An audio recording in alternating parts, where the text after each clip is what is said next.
All right, Brian McKenzie with Kelly Starrett. Here we are, week 3 with rebuilding those feet. Okay. Here's what we're going to do with exercise this week. We started with walking around the block week 1. We started with jumping rope on week 2 and some other stuff. What we're going to do this week is increase the time with the jump rope or just jumping nice little hops on the ground, just like this. Okay, with bare feet for 5 to 10 minutes. Okay, that's gonna be a big one. Okay, so that's a lot of stuff to do right there. A lot of people could get fried on that. Okay, so if at 5 minutes, or if you start to feel this a little bit too much, even at 3 minutes, kill it. On top of that, what I'd like to see, so I'd like to see that twice this week. 2 more times this week, what I'd like to see is going and doing some intervals, some shorter intervals on grass in bare feet. Okay? So you can find anything from 50 to 100 meters on some grass, and we're going to be running some repeats. Run it out, walk it back, repeat it as you can, 5 to 10, however many it takes for you to really start to feel the feet, and then kill it. And then what we want to do is we want to move into some mobilization stuff and to deal with this stuff. So we've been working on the mechanics, just getting the feet into a good position. We started talking about some of the soft tissue limiters that we typically see in the feet last week. And this time we're going to start going after the joint. Now, when we're thinking about the joint and the joint capsule, what we're really thinking about is there's kind of several motions inside that joint. There's always rotation, there's slide, and there's glide. And unless we count for the joint, actually the research says that upwards of 50% of the range of motion can be kind of restricted by the joint capsule itself. So you can trigger point, and smash, and work on sliding surfaces, but unless you deal with that joint capsule, you're not going to hit the whole enchilada. So we take a systems approach to this thing. So here's the first piece, is that when people are mobilizing their ankle, I really don't like to see this collapsed foot. I really want to make sure that people are driving and working on the ankle range in a good position. So whenever we're working, always think about keeping the joint in its congruent, best stable state. It'd be like trying to work on your shoulder in a dislocated position. Doesn't make any sense. So first piece that you go after tonight is we're going to take a band, and we can do a couple of distractions. I'm up on the box because it allows me to get a little bit different leverage. Carefully, don't get slipped off your feet. It's cool. Or splinters. Or splinters. And in this position, what's happening is because the band is distracting me posteriorly, I feel like I'm not getting the classic impingement that athletes get. So sometimes when people are working on that ankle range, they're like, God, I really feel like I'm pinched. Now here's the deal. If you're going to break the paper clip, it takes 50 bends.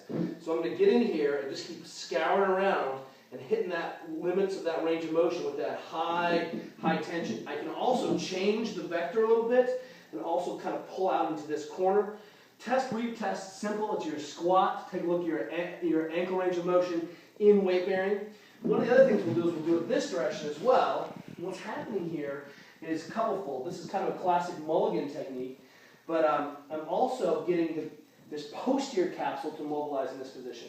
Sometimes messing up on the box allows you to get a little bit more pressure in there, and then you can also get a little tack. You can see, because the band has tacked the skin down here, I get a little stretch behind the capsule. So work on some different corners, see if you can't kind of fart around, we call it informed freestyling, and see if you can't find those corners. All right, second piece then, is we're going to work our way up the chain. And look at the difference in my ankle in terms of my knee position from just doing that one side. By leaving that ankle open, it creates a ton more opportunity to be able to drive my knee out. Absolutely. Pretty amazing. When we get tight, short in the hip, this is kind of this pattern that if my anterior hip is short, we tend to also see problems with the ankle. So I'm not going to ever clear up ankle range of motion unless I clear up anterior hip. And I'm not going to clear up short hips, which is such a problem with a lot of our runners. So we need to be able to come to extension, and that's also in the ankle range. So, same band setup. When we're clearing feet, we've got to work upstream. We're going to keep it simple. This thing loads around my bum. I'm going to put big load in it, and then drop the knee down. And then we're going to go for a couple positions here. I'm on the toes pointed, butt is squeezed, and I'm going to try to oscillate in and out of this end range. I'm really being careful not overextending, stay integrated, and then try to press in to the anterior hip to the front hip. You even park the hand up above. Second piece, move that box back a little, Brian. Maybe I'm just hoping. but I'm going to go ahead and load forward, work on a little bit more extension, less leg flexion, more extension, and then try to prop the hip up. Butt is squeezed, camp out into this different positions, get as tight as you can. You can actually put a little bit more load here, and then step up. And if you have a good friend, come over here, Brian. He can step up and down on the band. Oh, yeah. And bounce. And that creates a fantastic mobilization in front of the hip there. So we're going to keep it simple. Go after your ankles with that hip capsule. And then let's go after the ankles with the distractions. Go after the hip capsule. And then next week we'll work on some further upstream pumps. And just to kind of piggyback on what the good doctor was talking about with the feet in that collapsed position is when we are actually doing the jumping with the jump rope and we are actually doing the running, if you can get a quick video or even look at what's happening to your feet, because I'll tell you right now, you are probably not aware of what's going on. And seeing if that is happening, we want to watch for this collapse, and that is that's a real good indication of a movement flaw that we're looking for, and we know what's going to happen within a squat, within all these movements that we're working, and these are things that we can look to correct. Right.